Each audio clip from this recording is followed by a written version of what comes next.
Muy buenas tardes a todos. Continuamos acá con estas jornadas tan interesantes del seminario La ciudad y sus patrimonios. La jornada Ciudad y Sabores, prácticas de la salvaguardia del patrimonio alimentario en contextos urbanos. Continuamos con la mesa 2 que se titula Patrimonio Cultural Inmaterial y Biocultural de la Ciudad de México, cuyo objetivo es analizar cómo se han instrumentado las declaratorias relacionadas con el patrimonio alimentario, identificando los efectos que han generado y los resultados visibles en términos de identidad, arraigo, preservación y patrones alimentarios. La mesa propone reflexionar de manera crítica sobre el alcance de estas declaratorias y sus implicaciones en distintos contextos, en este caso la Ciudad de México. Nuestra primera panelista es la licenciada Mariana Gómez Godoy, directora general de Patrimonio Histórico, Artístico y Cultural de la Secretaría de Cultura de la Ciudad de México. Ella es licenciada en Ciencia Política y Administración Pública, cuenta con estudios de género y estudios de memoria política. Trabajó con mujeres afromexicanas e indígenas en Guerrero en la formación y participación política en comunidad, fundadora del feminismo comunitario en Guerrero, coordinadora del sitio Memoria Circular de Morelia, primer sitio gubernamental que documenta la violencia de Estado de la contrainsurgencia del periodo conocido como Guerra Sucia. Promovente de la construcción de política pública de la memoria en el marco de los derechos humanos desde la Subsecretaría de Derechos Humanos de la CEGOP. Actualmente es directora de Patrimonio y Memoria de la Secretaría de Cultura de la Ciudad de México. Le damos la bienvenida, agradecemos su participación y solo le pido mantener un poquito de distancia del micrófono para no saturar. Muchas gracias. Muchas gracias. ¿Cuánto tiempo tengo? ¿20? Okay. Bueno, pues muchas gracias por la invitación y muchas felicidades por el espacio, por comenzar a hablar, bueno, no comenzar, seguir hablando de estos temas en la universidad y abrir espacios de conversación con el funcionariado público, con los promoventes, con la academia. Yo tengo algunas consideraciones desde las que se parte, digamos, ahora desde la Secretaría de Cultura, sobre las cuestiones de patrimonialización y me gustaría hacer como estos puntualizaciones y luego ya entramos en el tema. Primero que, bueno, la patrimonialización en este momento es una norma, ¿no? Es una forma de normar y por tanto tiene muchas contradicciones, así como todas las leyes que nos rigen, pues tienen muchas contradicciones. A veces son demasiado generales y en otras pues hay que ser demasiado exhaustivos para puntualizar porque si no da pie a interpretaciones y eso termina dejando fuera muchas de las acciones, de las prácticas y demás. La segunda cuestión es que cada plan de salvaguardia, todavía más en el inmaterial, tiene que ser muy descriptivo y poderse ajustar en el tiempo. Es decir, que no queda nada más como ese momento en el que, como las leyes, que se hace una vez y después ya se queda así, sino en realidad se están haciendo adecuaciones con respecto a lo que estamos viendo que no está funcionando, a lo que está mal escrito, porque seguramente algunas cosas se nos fueron mal, a lo que tiene contradicciones con otras leyes, ¿no? O sea, un poco por ahí también es la discusión y las reflexiones que hemos tenido desde la Secretaría de Cultura.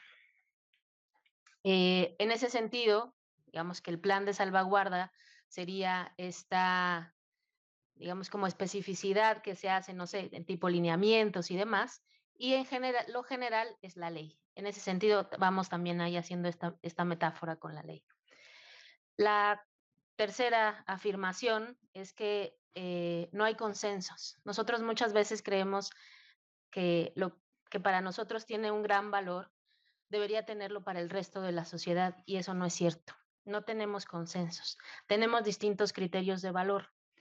Y ahí traigo también como a colación algo que una pensadora de Argentina lo hace en términos de memoria, que es Elizabeth Yellin, y lo yuxtapongo con la cuestión del patrimonio, es decir, tanto la memoria como el patrimonio siempre están en disputa. Y eso nos lleva a otra consideración, que todo el patrimonio es vivo.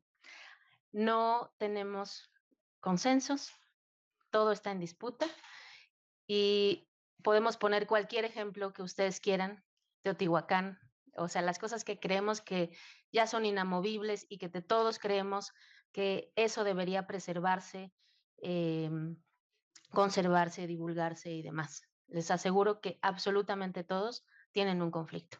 Tienen un conflicto con la comunidad, tienen un conflicto con la iglesia, tienen un conflicto con los pueblos originarios, siempre hay un conflicto. Por tanto, ¿qué deberíamos hacer en términos de patrimonialización? Eh, bueno, antes uno más. Por tanto, ¿para qué nos sirven las declaratorias? Sí, sí, siempre vamos a estar en conflicto, o sea, ¿para qué nos sirven? Y creo que ahí las tendríamos que tomar como una herramienta, no como un fin último. Creo que en eso también algunos y algunos coincidimos. Es una herramienta de exigencia. Por tanto, como es una herramienta, tampoco podemos predecir las consecuencias de esa herramienta, de qué pasa si se hace una patrimonialización de cierta cosa. No podemos a priori saber cuáles son todas esas consecuencias. Entonces, lo que sí podemos hacer, sabiendo que estamos en disputa y que no sabemos todas esas consecuencias, es uno, saber que va a detonar un conflicto, ¿no? O que ya está el conflicto y no temerle a eso, pero sí garantizar las mejores condiciones para su discusión. O sea, sí lo que sí podemos hacer en términos de política pública es garantizar que no haya conflicto, no que no haya una jerarquización, no que no haya una folclorización. Eso no lo podemos hacer. Pero lo que sí podemos hacer es garantizar que todas las personas, todos los colectivos, todas las instituciones y demás tengamos las mejores condiciones para esa discusión. Y eso también tiene que ver en dónde dejamos a los promoventes, ¿no? Porque si para que tengamos las mejores condiciones de discusión, no podemos estar fuera de la sociedad y fuera de sus propias jerarquías y fuera de sus propias discriminaciones y fuera de sus propios desigualdades. Tenemos que tomarlas en cuenta para esa discusión. Otro punto del que partimos es que la patrimonialización siempre va a excluir, porque lo que estamos haciendo es delimitar, es diferenciar, es jerarquizar, es poner en valor un aspecto, ¿no? Por eso tampoco le tenemos que temer, ¿no? A esta exclusión. Hay que ser cuidadosas, o sea, lo que yo digo es, estos son los puntos de partida, ¿cómo trabajamos con ellos? ¿No? No que nuestra discusión llegue a este punto, que digamos, la patrimonialización es excluyente. O sea, patrimonializar la cocina tradicional es excluyente porque tal. Ese es un punto de partida, ¿no? Siempre va a ser así. Ahora, ¿qué hacemos con eso? ¿Cómo hacemos que esa exclusión sea para cuidar, divulgar, trabajar lo que para nosotras y nosotros es lo importante? Y eso tiene que ver mucho con el turismo, ¿no? Y también lo mismo, no estamos fuera de las formas de turismo que ahora tenemos, que son, eh,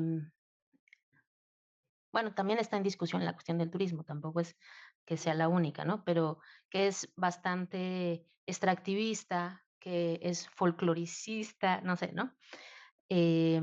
Pero sí, y lo decían en la anterior conferencia, que habría que separar el turismo del patrimonio. Es decir, lo que sí está dentro de la cuestión patrimonial es la divulgación, lo cual no significa turismo. O sea, ahí la divulgación igual a turismo es algo que debemos eliminar y trabajar también en otro tipo de turismo, ¿no?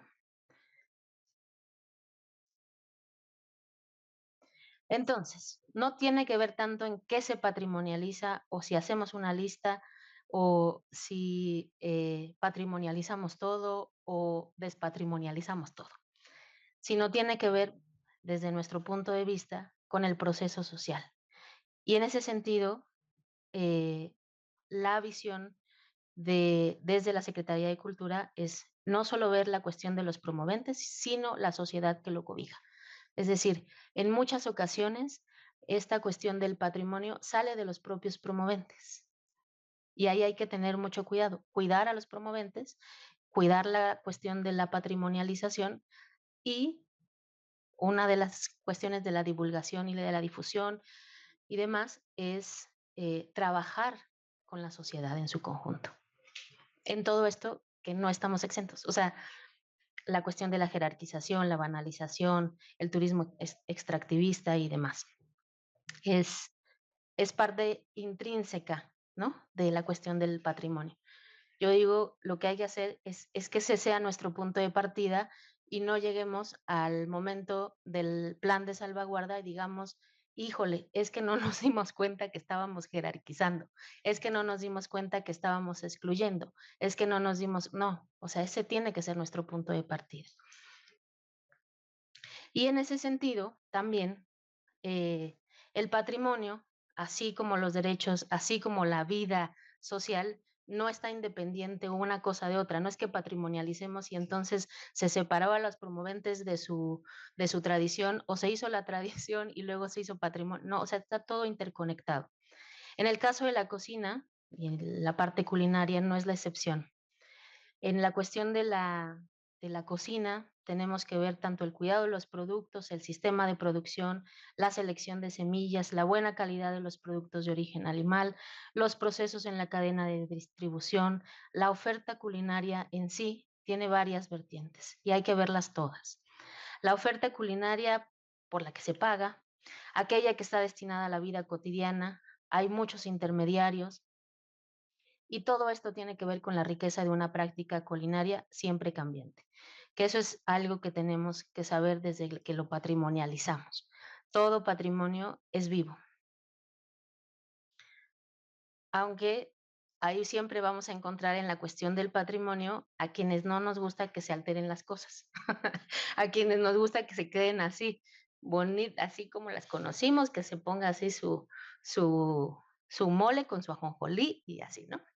Pero también es un punto de partida, ¿no? El patrimonio es vivo, es cambiante y por tanto tendríamos que hacer muchas adecuaciones cada tanto, así como lo hacen los diputados, valga la referencia, pero en adaptar nuestras propias planes de salvaguardia, nuestros propios promoventes, que no son los mismos, que cambian, que ellos mismos van cambiando en sus prácticas, ¿no? Y eso tendría que ser algo que tuviera toda la opción, ¿no? Dentro de nuestro actuar para que sucediera, no fuera como algo que nos estorbe. Em, En la cuestión culinaria también, lo vivimos todas y todos, es una práctica que tiene muchas prácticas alrededor, que no es solo el, el platillo, que es también celebración, es una necesidad vital, también es ritual y consagración, también es mezcla, mestizaje y también es una muestra de cariño. Cuando hablamos de patrimonio alimentario, no nos referimos solamente a las recetas o ingredientes, como lo comentaron mis compañeros, sino también a estos sistemas vivos que integran saberes, técnicas, cariños, cuidados, ecosistemas productivos y redes comunitarias que dan sentido, herencia, continuidad y si se dejan los comensales un poco de experimentación. Bueno, es que hay cosas que ya habían platicado antes, entonces las voy a omitir, pero es interesante de repente decir, bueno, es patrimonio, pero ya cuando uno lee por qué es patrimonio, ahí ya no estamos todas y todos tan de acuerdo, ¿no? En el caso de la cocina tradicional mexicana, cultura comunitaria ancestral y viva, y el paradigma de Michoacán, sí habla de tres cosas, ¿no? La milpa como sistema agrícola diversificado, el nixtamal y las técnicas tradicionales, la cocina comunitaria como espacio de transmisión intergeneracional. Y ahí, por ejemplo, en términos también de la Secretaría de Cultura, nos es muy importante, por ejemplo, trabajar con los compañeros de la Secretaría de Medio Ambiente. Hay cosas que no están solitas, empiezan desde el proceso del de la selección de la semilla, que empiezan desde el proceso de los productos que tenemos, de los productores, de los distribuidores y demás, ¿no? Insistimos que mucho de lo que para nosotras es importante sobre estos planes de salvaguardia participativos y el trabajo que cuesta poner una cuestión tan ancestral en pocas palabras, em, además palabras pues medio técnicas, medio, eh, o sea, ese es otro intermediario, ¿no? El ponerlo en una norma, pues al final no es el del todo la tradición, o sea, hasta al final estamos poniendo en papel algo que es digerible, que huele, que tiene otra textura, que habla de un reconocimiento de saberes ancestrales. Volvemos a insistir que parte de lo más importante para la Secretaría pues es el proceso. Y el proceso en ese sentido pues es continuo. Y las declaratorias así son, bueno, es decir, sí son un punto de llegada en el sentido que se van construyendo con los colectivos, con las colectividades, con las propias instituciones que dicen, ah, sí, muy bien, cumplió todos los requisitos. em, Son un punto de llegada, pero también es un compromiso que tiene que estarse cuestionando y volviendo a poner a consideración.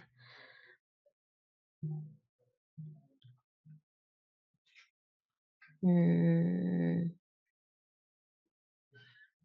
También, bueno, de estas grandes contradicciones del patrimonio entre proteger y cambiar, adaptándose a estos nuevos contextos, bueno, pues ahí justo como pensamos a esta acción como una herramienta, una tendría que hacer de esta declaratoria una herramienta, o bueno, más bien como de la parte normativa una herramienta, es decir, a veces a una le conviene hacerse a la UNESCO, a veces a una le conviene hacerse a la legislación más nacional, a veces nos conviene un poco así, ¿no? O sea, que esta herramienta no sea la única que tenemos, sino es una herramienta de todas las que tenemos.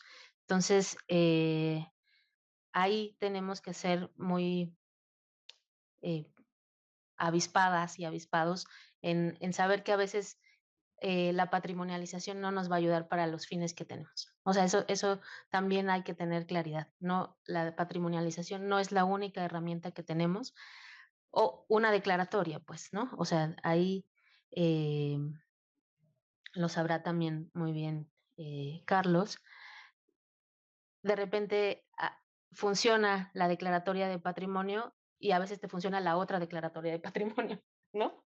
O te funciona más la ley de, no sé, de los de carbono, ¿cómo se llama? De los bonos de carbono, qué sé yo. O sea, estoy poniendo ejemplos, pero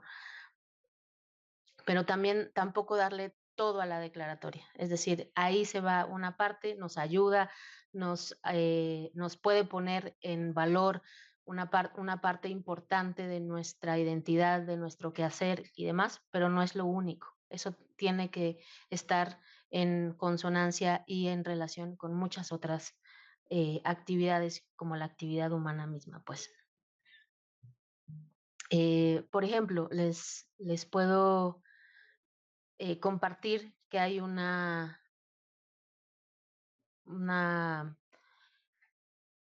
¿cómo se llama? Una posibilidad de que una iniciativa de que sea declarada la comida lacustre como patrimonio. lo cual tiene que ver con toda una formación de la producción en Chinampas, en la milpa, etcétera, etcétera.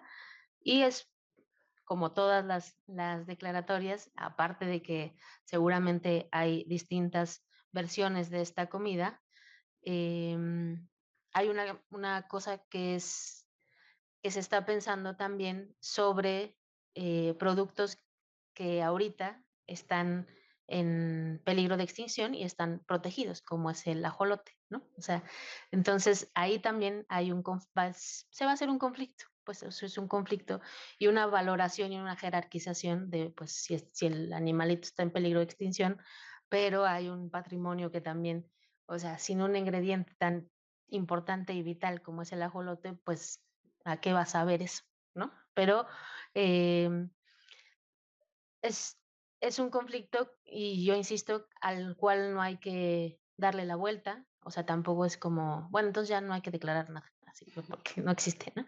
Sino más bien, pues poner las condiciones para que todos aquellos que protegen a los ajolotes estén en las discusiones con los argumentos de animales en peligro de extinción y pues la cocina lacustre como un patrimonio, ¿no?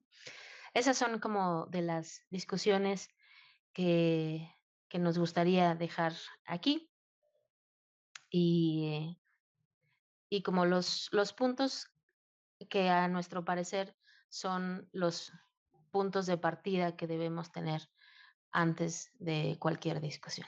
Y ya, muchas gracias.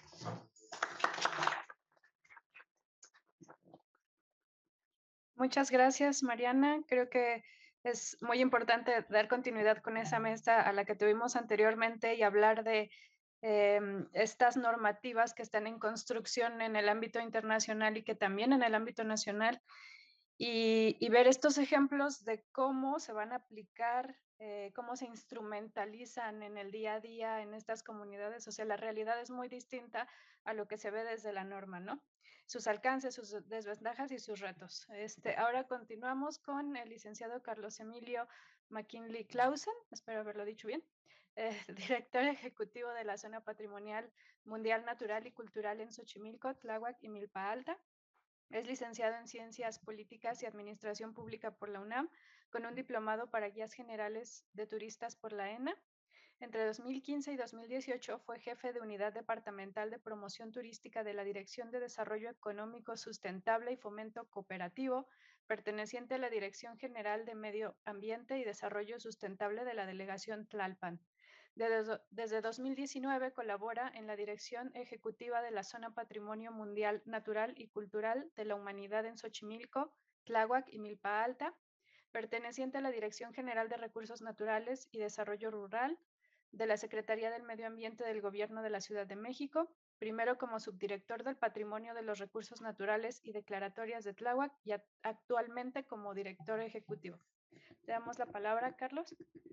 Muchas gracias, buen día a todas y a todos. Pues la verdad es un honor estar aquí en la máxima casa de estudios y con la invitación del Instituto de Investigaciones Sociales y del Programa Universitario de Estudios de la Ciudad, que es un programa de referencia para todos los que trabajamos en territorio. Tenemos una presentación y bueno, antes de ello, va a ser una exposición tripartita. Me acompaña aquí mi compañero Mario Alberto Vázquez Díaz. Pues él es maestro, y bueno, es a quien le encargué la investigación de la ponencia que vamos a dar el día de hoy. Le tocó a Mario. Y bueno, y estoy muy contento también de que nos acompaña Araceli Márquez. Ella es cocinera tradicional de la zona lacustre de la alcaldía de Tláhuac. Es guía de turistas y certificada, y pues una promotora del patrimonio gastronómico de la Ciudad de México. Entonces, bueno, las primeras láminas voy a dar la introducción nada más. Eh, y bueno, pues podemos comenzar. La siguiente, por favor. Bueno, nosotros pues venimos de la Comisión de Recursos Naturales y Desarrollo Rural.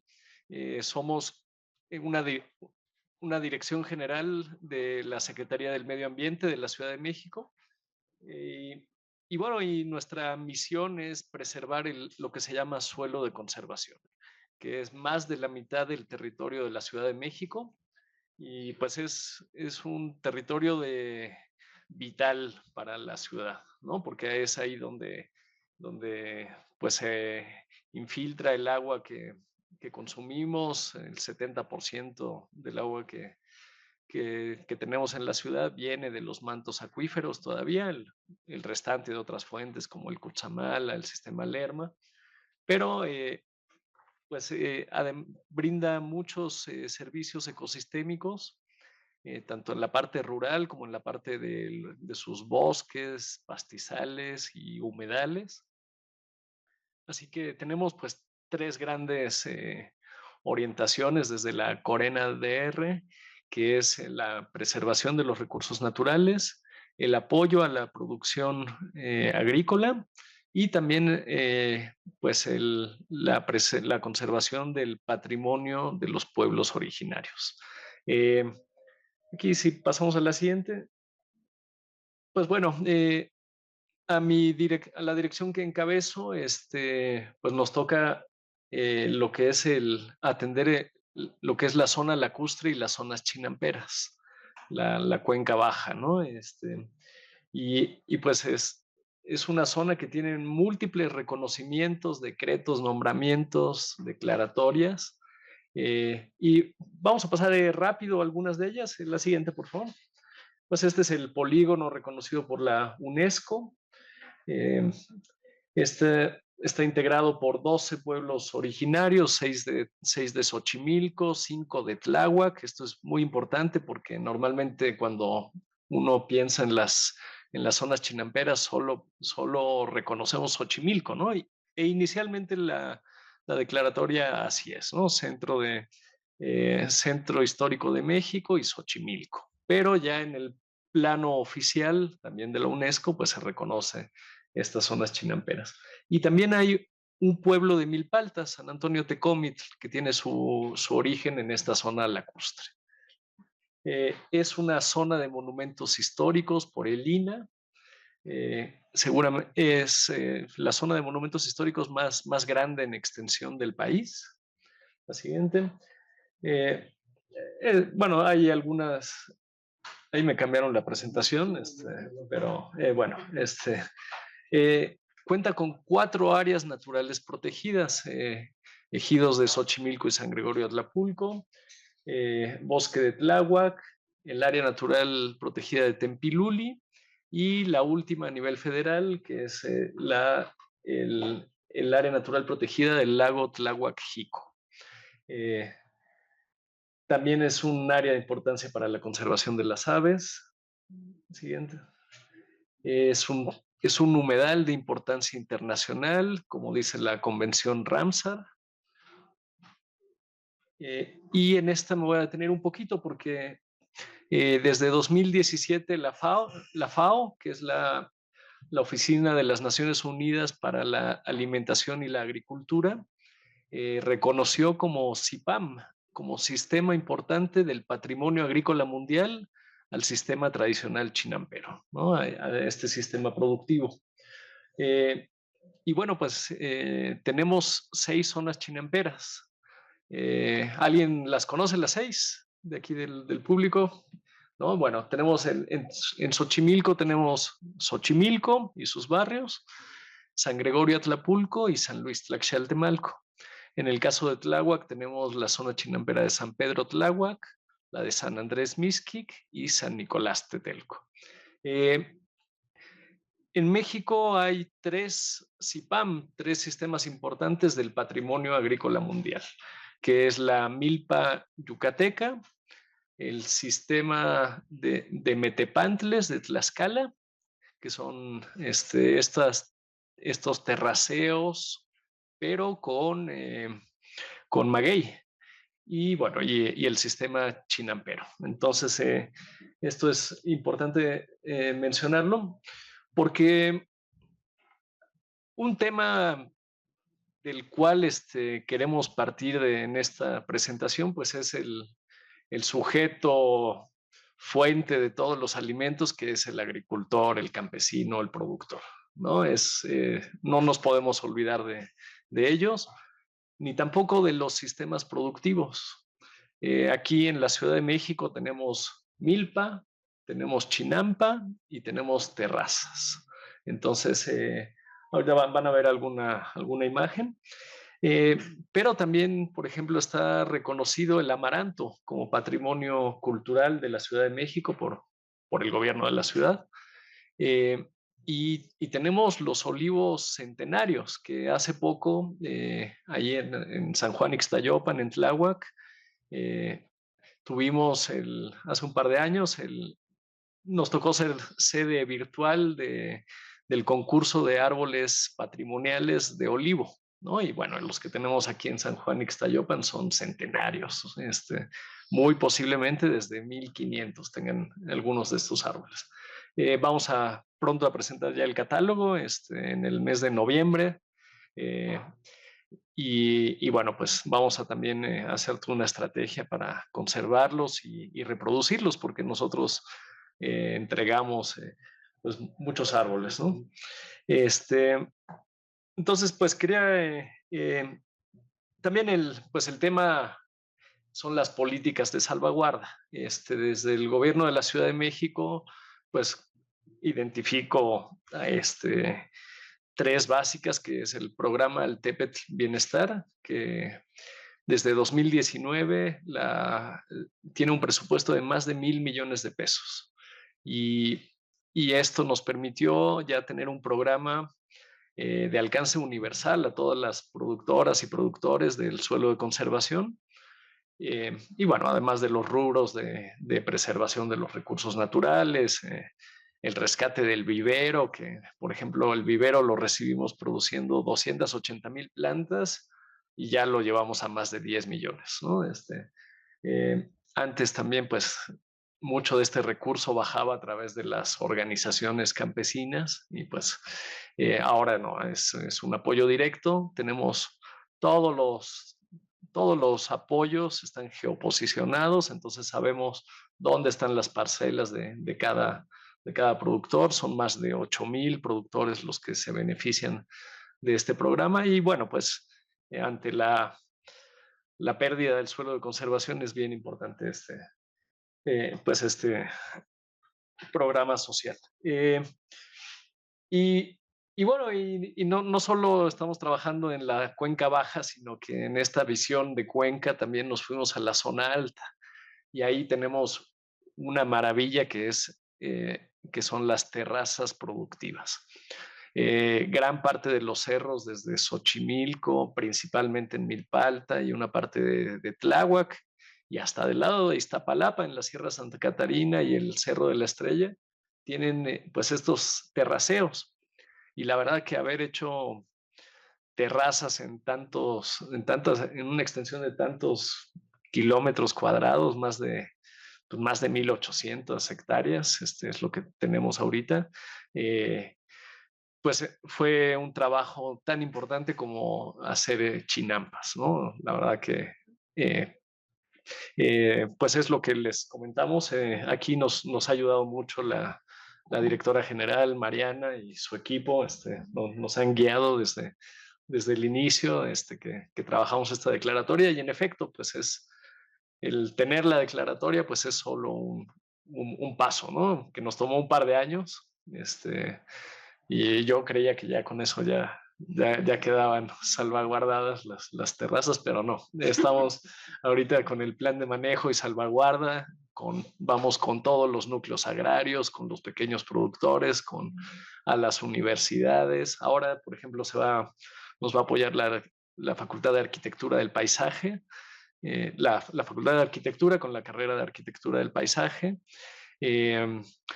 porque también pues nosotros ya presumimos que tenemos dos paisajes culturales en la Ciudad de México, que es el paisaje de las chinampas y el paisaje de las terrazas.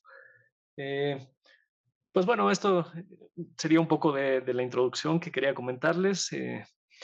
Perdón, entonces las políticas de salvaguarda, los apoyos a los productores directos, la norma para la transición agroecológica. La Ciudad de México es la única entidad del país que tiene una norma para la producción agroecológica, que viene, pues todo lo que era productos orgánicos, productos verdes y demás, pues no tenían una norma a la cual atenerse. Ya existe una norma y, y bueno, esa es otra política importante.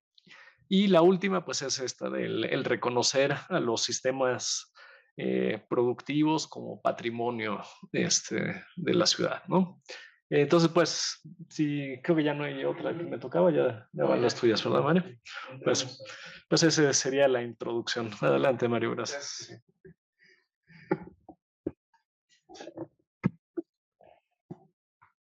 Pues muy buenas tardes a todas y todos. Efectivamente, lo que dice nuestro director es muy importante. El suelo de conservación es más del 50%, pero hay que conservarlo. ¿Por qué?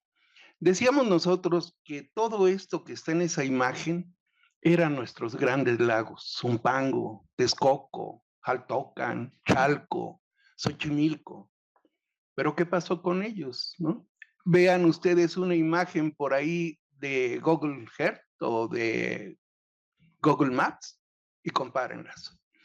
Pero con todo esto de las declaratorias, con todo esto de los reconocimientos, seguimos impulsando nosotros todavía más del 50% de suelo de conservación. Así pues, narrarles a ustedes algo que ya saben, pero a veces como que no lo traemos al presente. Y es que nuestros primeros pobladores, en este caso una de las tribus, los Xochimilcas, se establecieron venían cazando, se establecieron en las zonas de las laderas de estos grandes lagos, y entre ellos encontramos Momoxcas en Milpalta, y encontramos Xochimilcas en la parte de Xochimilco y Cuicuilcas y todo serie de tribus que encontraron una forma de establecerse, y no porque sí, sino que en esta zona nos encontramos con que el agua salobre, ¿no?, más el agua pluvial que escurría de las montañas Chichinautzin, Cuautzin, formaba en la parte baja algo que ahorita ya no tenemos tanto, que es la sal. Pero que aquí en Xochimilco, junto con Texcoco, ahora que ese creo el último, se sacaba lo que nosotros conocemos como tequesquite o sal de tierra, y que esto les sirvió a los pobladores cazadores conservar sus carnes, conservar productos. Y además, cuando comienzan en la siembra, se dan cuenta de que se deslavaban las cosas que sembraban, y ellos idean lo que conocemos nosotros como las terrazas, que son estos muros de piedra acomodada, pero que no solo detenían la tierra, sino que generaban infiltración y humedad por varios meses. Esto le permitía entonces desarrollar no solo la milpa, sino todos los demás productos que alimentaban la fauna. Ellos sembraban de más para poder tener también caza. No dejaron la cacería, no dejaron la producción, y agregaron algo más: la pesca, ¿no? Entonces, cuando en el siglo X ellos se establecen con esta forma de tradición de siembra de alimentos, encontramos que también en la parte baja, cuando vienen las sequías, había que buscar el agua, y comienzan a bajar y comienzan a estacar los suelos que todavía permanecían en la parte alta. Los estacan y le colocan pues las ramas, y le colocan lodo, y le colocan más ramas y hierba, y hasta animales que quedaban, porque ellos entendían que había una gran diversidad, una biodiversidad que había que conjugarse. Qué curioso, pero nace la chinampa como una forma de extensión también de espacio para la producción. para la producción alimentaria. Pero recordemos entonces, son cazadores, son recolectores, son sembradores, pescadores y amplían su hato de caza porque en ese entonces tenemos también una gran cantidad de aves. Es decir, por ahí dice uno de los señores que consultamos de la Universidad de Chapingo, ¿no? El profesor Moret Alatorre, dice que él en la investigación que hace le decían, en la ciénega no te mueres de hambre. Y nosotros creemos que eso es cierto. Tan no te mueres de hambre que en San Lorenzo, en San Lorenzo, en Milpalta, en Tlacoyucan, apareció un mamut, los huesos, los esqueletos de un mamut, ¿sí? Es decir, desde el Pleistoceno tenemos nosotros presencia de fauna que iba por la sal, por el agua y por los demás alimentos. Entonces, pues, tenemos nosotros que es una gran área de riqueza de productos alimentarios. Vamos a platicar un poquito de ello. Si había sal, también hubo en Xochimilco alga espirulina, que ahora conocemos por sus grandes riquezas nutricionales. Bien, si había alga, había también mosco y también había huautle, que estamos hablando de la hueva del mosco, que es una alta cantidad de proteína. Imagínense lo que se estaban comiendo nuestros xochimilcas. Alga espirulina y aguautle. Más de proteína que nada. Bien, en una quesadilla son ricas, ¿no? El aguautle.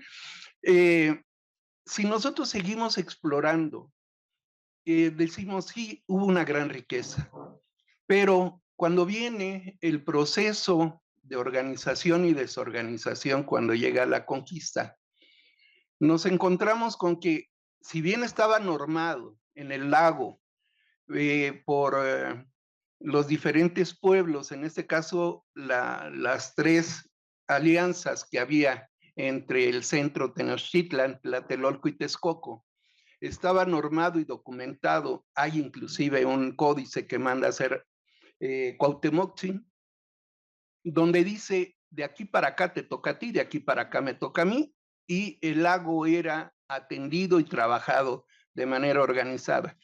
Posteriormente nos encontramos que nos documentan,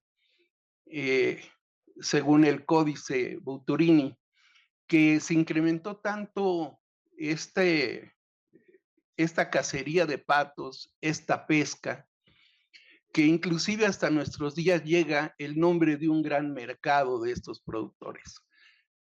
La Candelaria de los Patos era un mercado de patos que llegó a mercar más de 500,000 patos al año. Se documenta también que este canal, ahora que conocemos como Avenida de la Viga, era el Canal de la Viga, canal nacional, y que llevaba desde las orillas, ¿no?, toda esta cacería, y que, bueno, pues sí, había bastante, llevaban pesca, había bastante, pero los conquistadores, sobre todo los mestizos, nos documentan que comenzaron a hacer esa parte de expropiación, ¿no?, de que yo soy hijo de español, me quedo con esta parte de tu producción, y fueron arrinconando a nuestros pobladores originarios a las laderas de los cerros, las orillas de los lagos. Esto entonces dinamizó el desarrollo de la chinampa, ¿sí? Aunque también tenemos entendido que la producción que se sacaba de hortalizas y de productos de milpa también era decomisado por muchos en el camino. Entonces no ha sido sencillo. No es la historia como la conocemos de que, pues sí eran pescadores, sí llegaba bien el alimento, no. Fue difícil la oportunidad de producir y de hacer llegar los alimentos a la zona centro de ahora ya no Tenochtitlan, sino la nueva colonia, México. Encontramos también que hubo un sistema aquí que nos comentaban, uno de los libros que les trajimos para que lo puedan observar, se llama La riqueza alimentaria de los pueblos originarios de Xochimilco y Milpalta. Ahí viene algo de lo que estamos comentando, ¿sí? Recopilado por los compañeros de la Corena, publicado por ellos, pero recopilado de las voces y de los dichos de muchas de las personas de 80, 90 años y más. Y ellos recuerdan que cuando vino un momento de crisis alimentaria, uno de los productos que más les apoyó fue el maíz, más resistencia tuvo, y por eso también encontramos que hubo una gran diversidad. No solo está nixtamalizado y genera mayores nutrientes, lo encontramos en tortilla, lo encontramos en atoles, lo encontramos en tamales, lo encontramos en una dieta real, diaria, del pueblo mexicano, ¿no? Y probar uno de los 5 maíces de aquí en la zona de... Sí. Perdón, de lo que hace un momento hablaba mi jefe. Aquí está la lámina que faltaba, las terrazas, ¿no? Sí, efectivamente, miren, esos agujeros, ¿no? Que encontramos ahí, ¿no? Era donde guardaban su herramienta, guardaban la producción, trabajaban sobre ella, ¿no? Se guarecían de la lluvia, de la humedad, en fin. Las terrazas no solo fueron contenedores, sino también casas habitación. Recordemos nosotros que vienen estableciéndose los Xochimilcas, están desarrollando la alimentación, pero va creciendo también Tenochtitlan, dejan los aztecas de ser aztecas y se convierten en mexicas, ¿no? Y tenemos entonces que este maíz o estos maíces, el maíz, si ustedes lo conocen, no nace porque sí, requiere de la mano del ser humano, ¿sí? De hecho, los maíces mismos tienen que ser seleccionados para poder desarrollarlos en mejores condiciones. ¿Por qué? Porque es el maíz que ya resistió, ese lote ya resistió salinidad, clima, en fin. Y entonces hay que apartar esa semilla para poder volver a tenerla. El maíz es una planta humana, entonces por eso dicen somos hombres de maíz en esta cultura. Quiero pasar a decirles algo muy importante. Dentro de la política de la Corena y de la Secretaría de Medio Ambiente, se creó el año pasado la Casa de Semillas, la Casa de Resguardo de Semillas. Y ahí tenemos ya cultivos en semilla de maíz, amaranto, frijol, haba, romerito, chile, cempasúchil, guauzontle y calabaza, ¿sí? Y cada uno con sus variedades, vuelvo a comentar, de resistencia, ¿sí? Y hay una modalidad muy sencilla, tú eres productor, este es tu quintal, cuando tengas tu producto me devuelves semilla. La casa es así, una casa resguardadora de semillas. Discúlpame, Mario, Sí. si podemos ir cerrando. Claro que sí. Entonces, la alimentación, y me quiero ir rápido, entonces, llevó aves, llevó pescados y produjo gastronomía. Pero la gastronomía, ¿saben qué? No fue tan sencilla. La gastronomía, por ejemplo, en este caso, los patos los usábamos todos, los consumíamos todos. El ajolote, ¿no? El ajolote era algo sagrado. De tal manera que encontramos, sí, ajolote en la cocina, pero era para cierta élite. Ahí está, dicen que sabe a pollo, ¿no? Sin embargo, como dicen los compañeros, es una carne suave, es una de las motivaciones que en algunas chinampas dicen, hagamos santuarios reproductores de estas.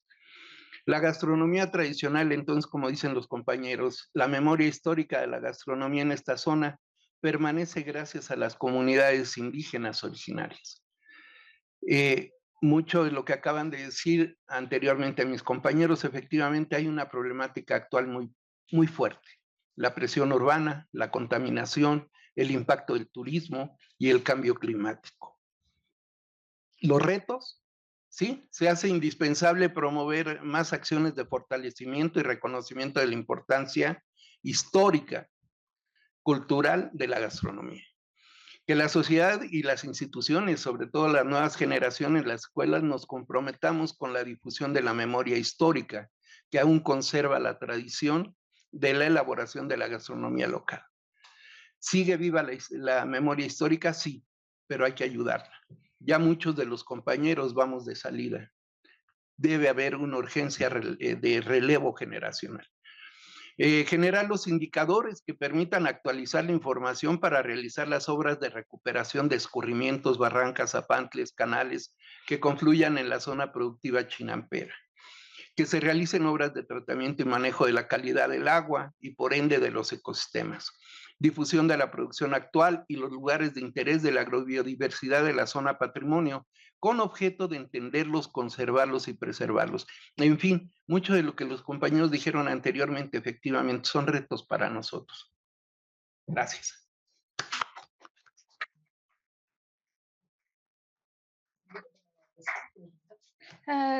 Si gustan, lo pasamos a la degustación, si nos quieren seguir comentando un poquito ahí. Bueno. ¿Sí? Sí, disculpen, vamos un poquito atrasados. Les agradezco mucho su intervención. Yo creo que es muy importante. Ya no presenté a Mario, aquí es parte del equipo técnico operativo de la Dirección Ejecutiva de la Zona Patrimonial Mundial Natural y Cultural en Xochimilco, Tláhuac y Milpa Alta, con más de 30 años de experiencia en desarrollo rural en la Ciudad de México y con otros estados del país. Ha impulsado proyectos de desarrollo económico sustentable con personas de distintos sectores sociales, económicos, productivos y organizaciones sociales. Fue coordinador de la consulta del Programa General de Ordenamiento Ecológico del Distrito Federal, aprobada en el 2000, y del Programa Zagarpa Corenad de Conservación y Uso Sustentable del Suelo y el Agua, que apoyó 109 proyectos en el suelo de conservación. Les agradecemos mucho su participación, el que visibilicen todavía estos retos que quedan dentro de la propia capital del país, que es muy importante reconocer todas las luchas que siguen ahí presentes para conservar tanto el medio como las culturas alimentarias. Y ya que, bueno, cuando terminemos la mesa, todavía nos falta una ponencia, si nos gustaría que hablar con la cocinera que tenemos aquí. Entonces, vamos a dejar esto para un ratito y tenemos la última presentación, que es de la doctora Charlene Curiel. Ella es de la Universidad Autónoma Benito Juárez de Oaxaca. Estudió la licenciatura en Historia en la Universidad Autónoma de Baja California. Transitó hacia la antropología durante sus estudios de maestría en el Centro de Investigaciones y Estudios Superiores de Antropología Social y de doctorado en la Universidad Wageningen de los Países Bajos. Es profesora investigadora del Instituto de Investigaciones Sociológicas de la Universidad Autónoma Benito Juárez de Oaxaca, donde se desempeña como docente en la licenciatura en Antropología y los programas de maestría en Sociología y de Acción Social en contextos globales. Es integrante del Cuerpo Académico Género, Cultura y Desarrollo y del SNI, del Sistema Nacional de Investigadores e Investigadores. Participa como profesora invitada en el programa de maestría en Antropología Social del CIESAS Pacífico Sur. Se interesa por diversos fenómenos de la antropología de la alimentación, analizando fenómenos alimentarios que involucran proyectos que impulsan alimentación no convencional, la producción de patrimonio alimentario a través del activismo y la relación entre las mujeres, la alimentación y las cocinas en ámbitos rurales y urbanos. Muchas gracias, Charlene. Te damos la palabra. Muchísimas gracias, espero que me escuchen bien. Pues primero que nada, muchas gracias a las personas organizadoras del evento. He estado desde las 10 de la mañana escuchando cosas muy interesantes y pues me parece, siempre es complicado seguir hablando de comida porque ya empieza a dar hambre, entonces voy a tratar de no pasarme los 20 minutos que me asignaron y porque sé además que continúa otra sesión más. Entonces, bueno, yo no quiero ya repetir las cosas que se han estado diciendo, que han sido, insisto, como un muy buen antecedente, ¿no? Para el caso que yo quiero comentar con ustedes o presentarles a ustedes el día de hoy. Yo les quiero hablar un poco de la importancia de los actores que se involucran en los procesos de colonialización Específicamente, el caso que a mí me tocó observar en la Ciudad de México, ahorita ya el compañero que me antecedió ya estaba adelantando algunas cosas sobre esto, ¿no?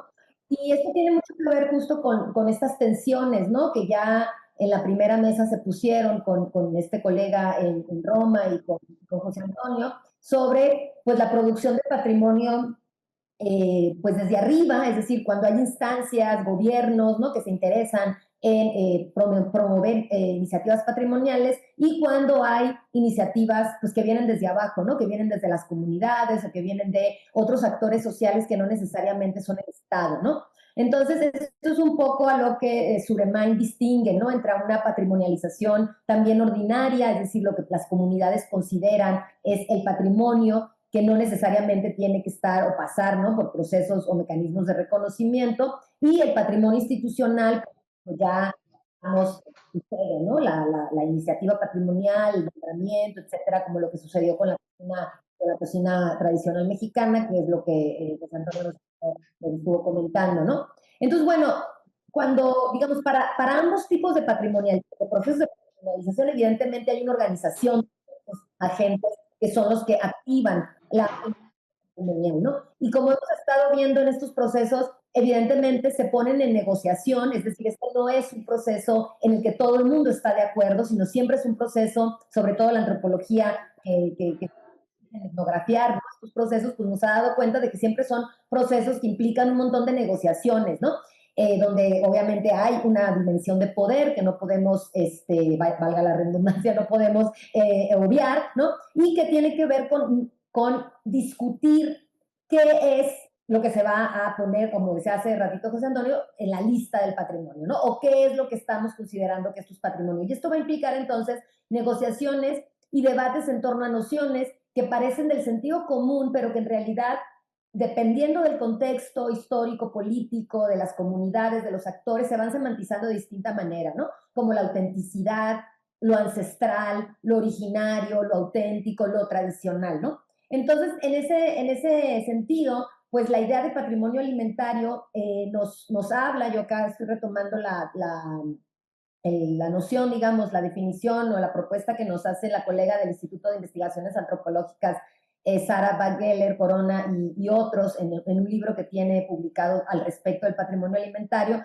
pues evidentemente este conjunto de elementos materiales e inmateriales de las culturas alimentarias, considerado por una sociedad o un grupo como una herencia compartida o como un bien común, siempre está sujeto de estas negociaciones, ¿no? Es decir, ¿por qué? Pues porque los contextos cambian, los discursos se transforman, las narrativas pierden vigencia, entonces hay necesidad de elaborar nuevas narrativas, etcétera, ¿no? Entonces, en el caso del amaranto es un caso muy interesante que me voy a tomar 2 minutos en decirles cómo llegué yo allá, porque yo no vivo en Ciudad de México.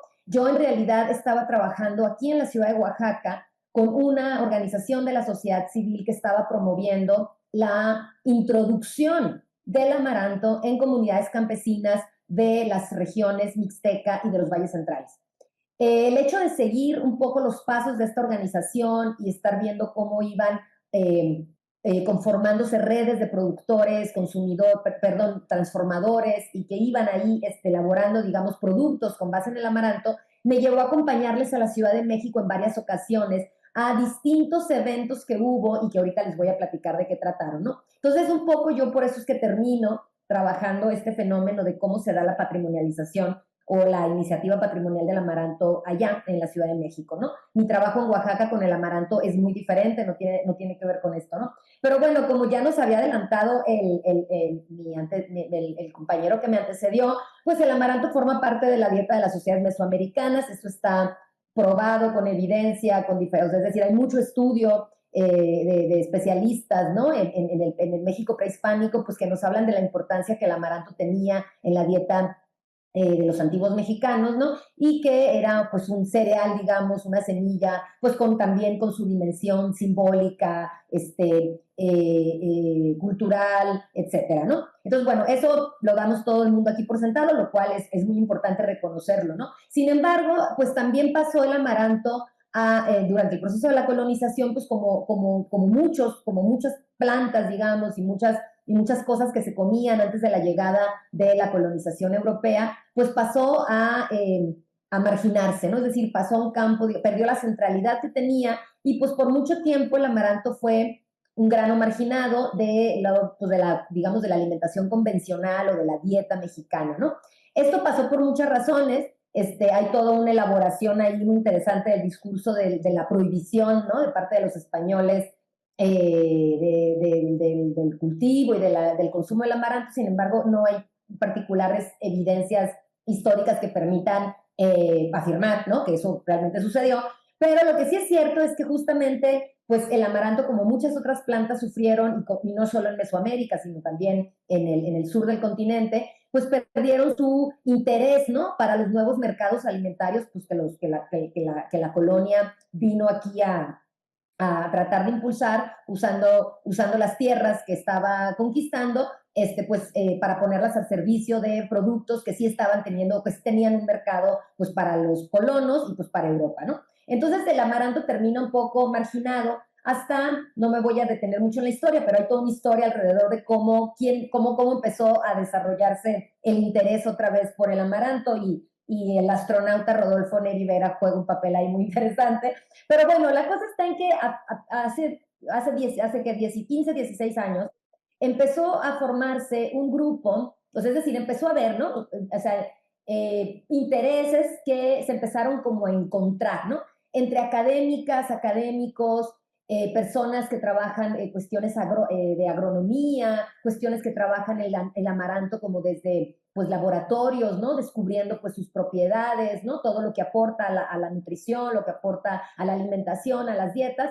Y esos actores empezaron a coincidir de tal suerte que pues formaron que se llama el Grupo de Enlace para la Promoción del Amaranto en México, ¿no? Que son, pues es un ensamble, ¿no? Yo le llamo así, un ensamble de integrantes de la comunidad científica, de diferentes disciplinas que se van reuniendo con representantes de redes de productores de amaranto, promotores del consumo local, activistas de la soberanía alimentaria, en diferentes estados de México, que estaban preocupados sobre todo por los problemas de salud pública derivados de la alimentación. Ya sabemos que aquí en México tenemos muchos años hablando pues del estado, ¿no? De la salud pública relacionada justamente con pues nuestros hábitos alimentarios, ¿no? Entonces, el Grupo Enlace vio al amaranto como un cultivo y un alimento estratégico, ¿no? Para poner a discusión, pues, todas estas problemáticas de las que estábamos hablando, ¿no? Enfermedades crónico-degenerativas, la obesidad infantil, etcétera, ¿no? Entonces, claro, su objetivo, pues, digamos, el objetivo que se propusieron fue promover la producción, transformación y consumo del amaranto para recuperar la soberanía alimentaria. Es decir, estaba este discurso, ¿no? Muy político, ¿no? Que ahorita ya suena un poquito más desde los gobiernos de la 4T, pero pues que en ese momento sí sonaba como algo novedoso, digamos, porque el gobierno evidentemente pues no hablaba en el 2013 de soberanía alimentaria, ¿no? Entonces, esto implicaba que, pues, promover una serie de procesos o echar a andar una serie de procesos como la economía social en las comunidades productoras, promover el consumo responsable de alimentos de origen local y, por supuesto, promover una producción agroecológica del amaranto para que el amaranto no se terminara convirtiendo, pues, en un monocultivo, ¿no? De pesticidas, de semillas hídricas, etcétera, sino mantener, digamos, las variedades tradicionales, el cultivo tradicional, respetar la temporada, su ciclo, etcétera, etcétera, ¿no? Entonces, bueno, ese trabajo pues derivó en la Declaración de Patrimonio Intangible de la Ciudad de México en el 2016, ¿no?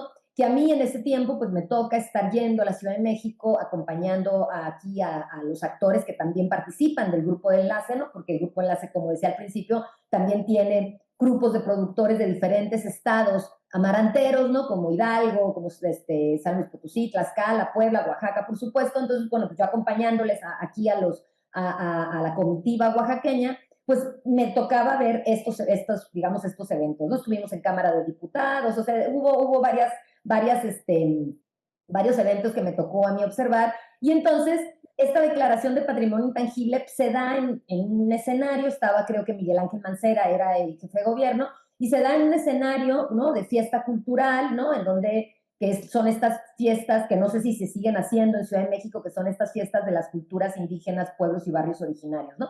Entonces, en ese contexto es donde se declara patrimonio la alegría, ¿no? Que es este dulce, ¿no? Que de amaranto reventado con miel, de Santiago Tullehualco. Entonces, bueno, las promotoras de la iniciativa patrimonial, pues responden a medios de comunicación y demás, pues cómo, o sea, la importancia, ¿no? De ese evento que estábamos ahí en el Zócalo, pues de que estos conocimientos, ¿no? Ancestrales son únicos de esa comunidad, o sea, esa era la razón por la que se estaba patrimonializando la alegría de Santiago Tullehualco. Y claro, recuperando, ¿no? Toda esta idea de la manera tradicional en la que se ha venido, se han mantenido los saberes, se produce el amaranto, ¿no? El tema de las chinampas, las plántulas, etcétera, etcétera, ¿no?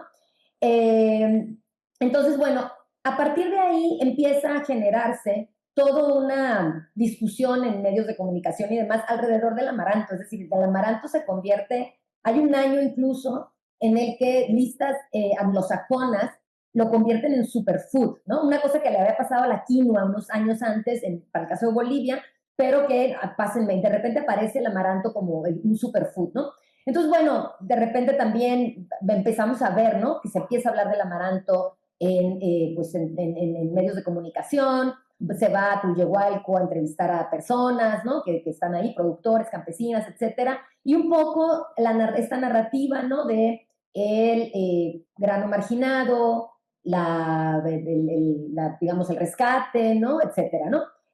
No me voy a detener mucho porque no me va a dar tiempo de hablar de todo esto, les puedo pasar un artículo en donde desarrollo mejor esto, pero bueno, me parece muy importante como también ver cómo el activismo, porque eso es un poco a lo que quiero llegar, ¿no? Es decir, la importancia de los actores y el activismo alimentario que se hace para la construcción de patrimonio, ¿no? Que es decir, que logran que no nada más logran la iniciativa, pero a partir de la iniciativa de la declaratoria, un par de 2 o 3 años, el amaranto se convierte como, es decir, de los márgenes lo regresamos al centro de la conversación sobre soberanía alimentaria y dieta tradicional que no puede perderse de este cultivo, ¿no? Entonces, de hecho, sale una edición especial de la Jornada del Campo con muchas contribuciones de diferentes actores, desde la academia, especialistas en temas de nutrición, difusores de la ciencia, etcétera, ¿no? Donde hay también, pues, este reiterado uso, ¿no? Y ahí cuando hablo del uso, hablo también de la negociación y la disputa, ¿no? Por los significados que tiene, pues, decirle algo sagrado, milenario, ancestral, primordial, prehispánico, etcétera, ¿no? Entonces, bueno, se vienen también las fiestas del amaranto ahí en el parque, en el Monumento a la Revolución, que se hicieron, yo fui en 3 ocasiones, donde pues, se hizo la alegría más grande del mundo, ya saben que nos gusta eso de lo más grande del mundo, ¿no? Lo más grande del mundo, puestos, ¿no? Comida, hasta cerveza, una vez más vemos una degustación de cervezas de amaranto, ¿no? Y estos eventos eran muy importantes justamente, pues como para, por un lado, fortalecer la existencia del Grupo de Enlace para la Promoción del Amaranto, en tanto se mantenían activos, ¿no? Organizándose de manera intersectorial, ¿no? Porque ya decía yo que son diferentes los actores que están ahí. Se armaban paneles de discusión, ¿no? Con el fin de hablar del amaranto y de su relación con otras cosas en relación a soberanía alimentaria, a saberes tradicionales, a política pública, obviamente, ¿no? Se hacía toda una exposición alrededor de los productos, obviamente promoviendo su venta. Se presentaban pues grupos de danza y música folclórica pues que amenizaban ahí la feria, y pues esta elaboración de la alegría más grande del mundo que me tocó ver en un par de ocasiones, ¿no?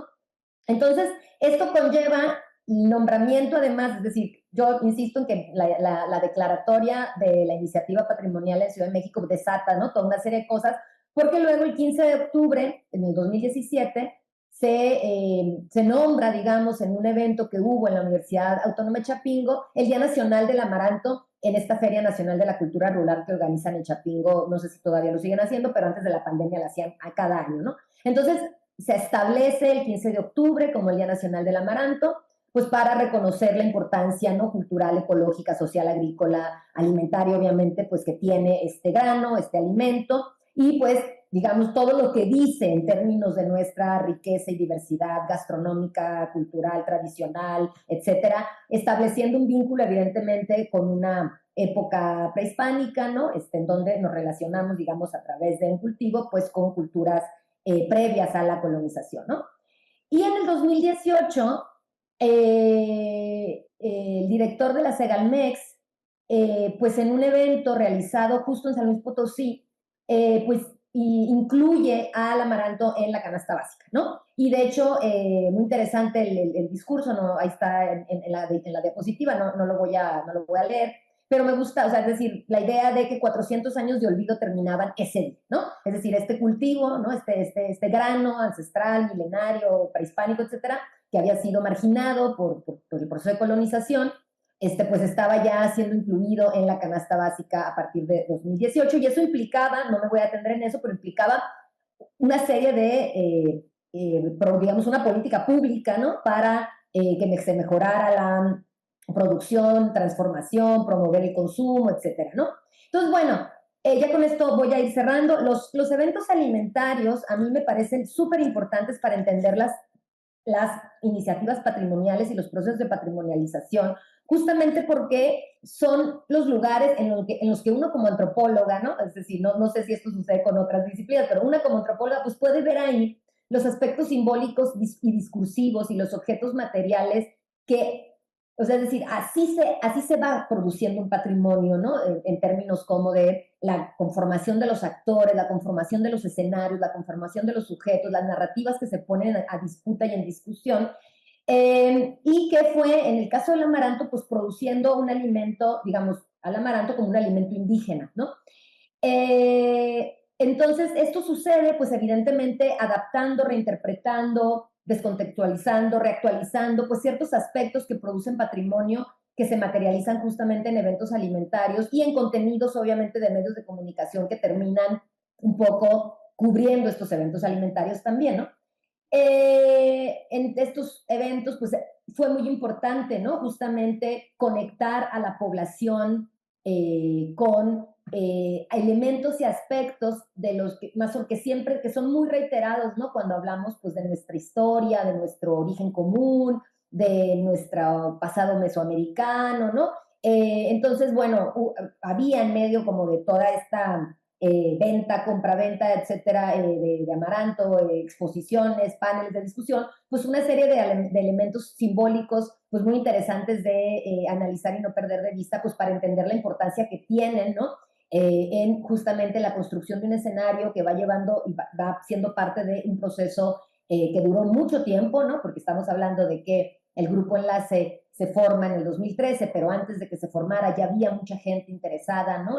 Ahora sí que en regresar el amaranto de los márgenes al centro, ¿no? De la discusión de la alimentación. Y esto después todavía de la declaratoria en Ciudad de México, pues continúa todavía unos años en los medios de comunicación, en la, sí, o sea, es decir, en la discusión alrededor de esto, ¿no?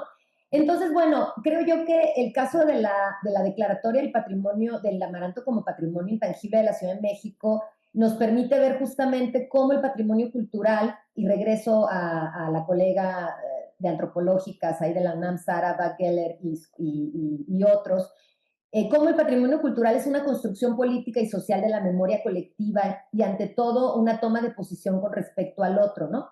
Las expresiones culturales patrimonializadas reflejan valores asociados, por un lado, con la identidad mediante la cual una población se reconoce a sí misma.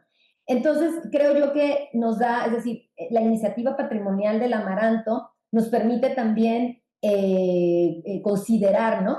Estas cosas que se ponen en juego, que tienen que ver, pues como dice la misma Sara, la misma definición, ¿no? La memoria, la identidad, pero también la construcción del otro, ¿no? Es decir, la idea de que el amaranto es un alimento indígena, pues ya pone a todos los que no somos indígenas o no nos autorreferimos o reconocemos como tales, pues en otro lugar, ¿no? Es decir, ahí hay un alimento que pertenece a otras personas, ¿no? Y eso tiene implicaciones en términos de quiénes son los poseedores, digamos, de los saberes tradicionales del amaranto, etcétera, etcétera.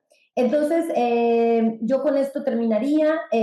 Puedo compartirles ahorita el enlace del artículo donde desarrollo con mayor profundidad, obviamente, estos argumentos. Y pues agradezco muchísimo la invitación y estoy aquí atenta a sus inquietudes o preguntas. Muchas gracias. Un par de preguntas, si quieren contestarlas lo más conciso posible, si se puede. Son 2 en relación con la comida lacustre y yo podría aplicarla como a cualquier producción que se hace dentro de la ciudad, por ejemplo. ¿Qué herramienta legal es a la que pueden apelar los pueblos que se sirven de este territorio para protegerse? Y la siguiente, ¿existen políticas claras para que los productos originados en estas zonas patrimoniales, como las de las chinampas, las hortalizas, tengan un lugar preferente en los mercados urbanos y no queden relegados por las cadenas industriales?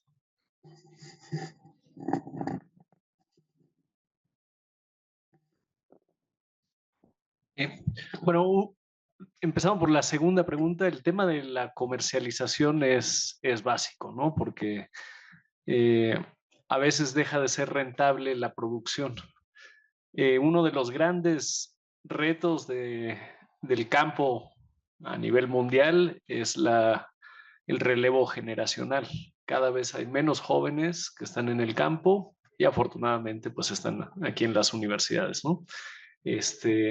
Entonces, pero sí es un tema muy complejo. Eh, entonces, bueno, pues las políticas públicas las mencionaba. En el caso de la Ciudad de México hay un apoyo universal a los productores. Hay dos vertientes, una que es un apoyo mes con mes y hay otra que es un apoyo directo.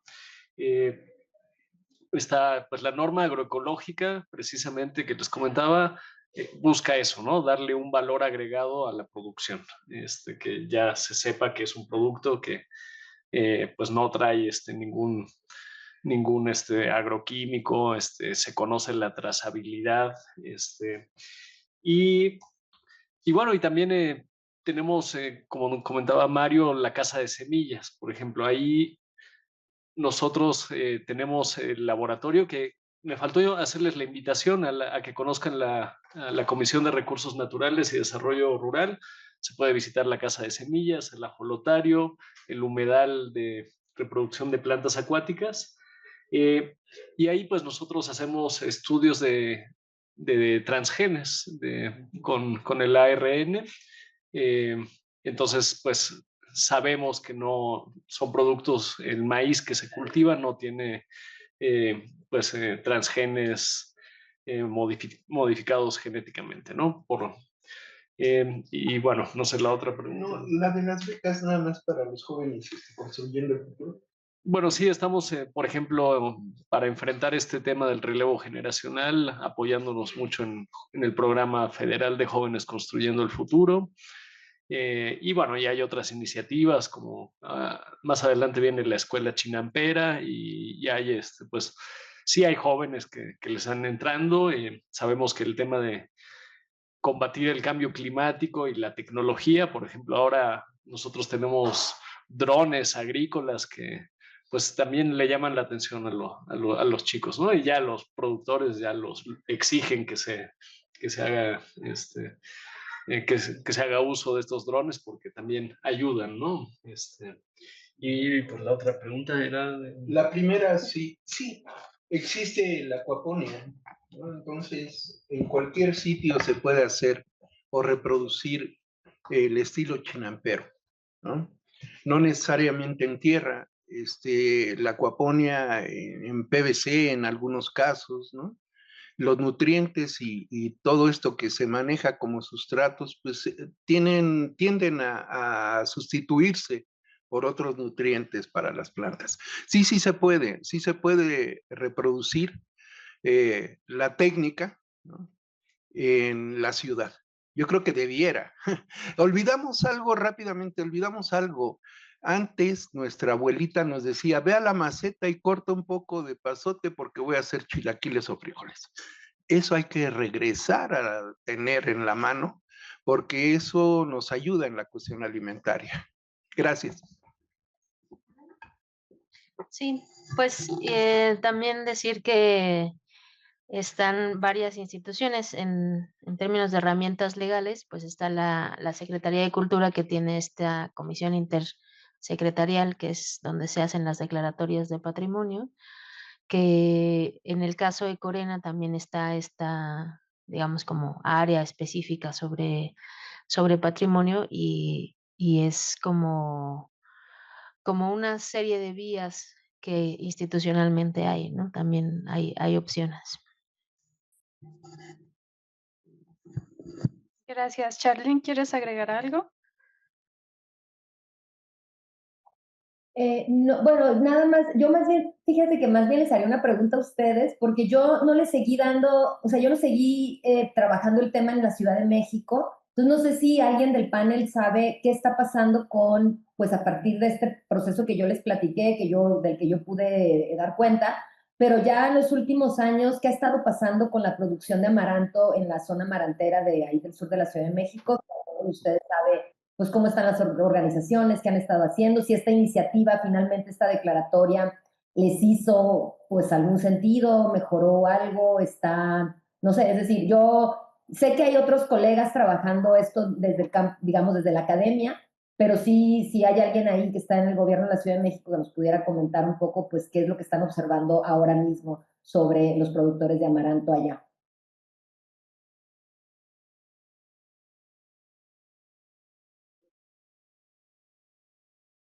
Tanto al amaranto como al olivo como cultivos de resistencia, ¿no? Porque sobrevivieron ambos a las prohibiciones españolas, el amaranto desde que llegaron desde la conquista y posteriormente el olivo con las reformas borbónicas, pues también se volvió un cultivo de resistencia. Ahora, ¿qué pasa en el caso particular del amaranto? Que es muy poco rentable su producción.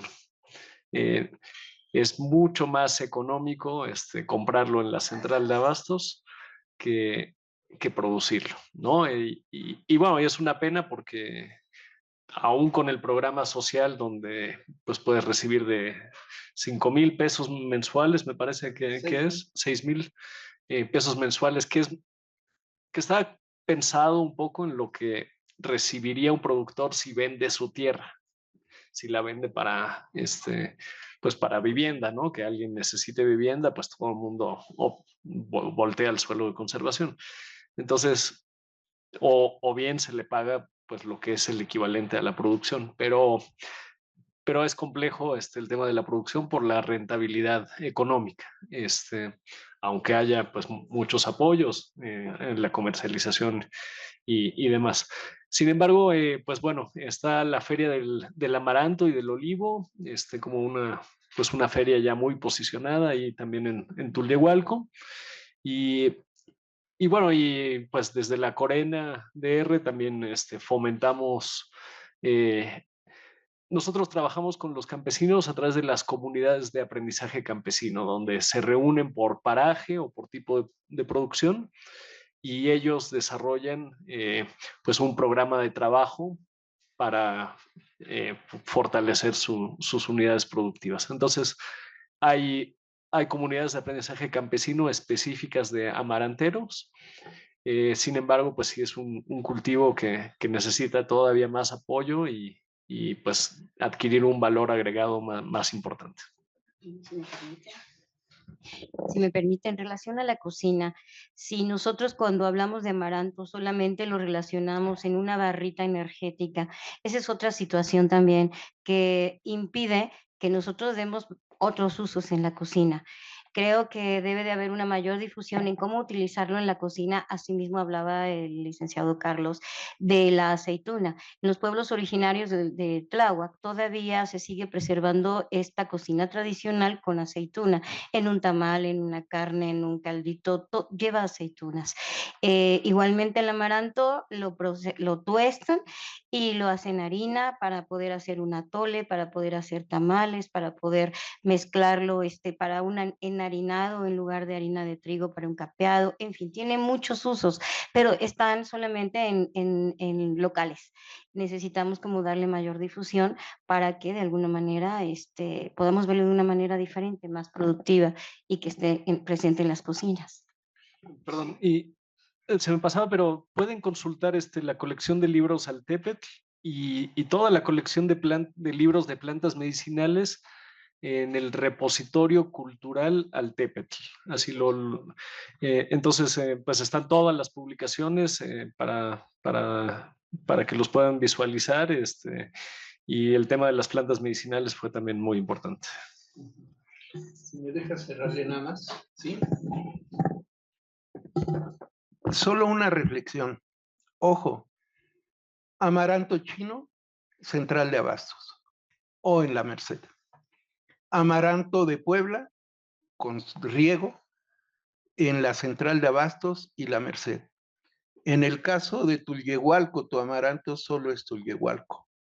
Esa es la diferencia de mercado. Pero también debemos decir que el amaranto de Tulyehualco recibe todos los minerales del volcán Teutli, cosa que no ocurre en los otros lugares. Por eso los valores bromatológicos son diferentes.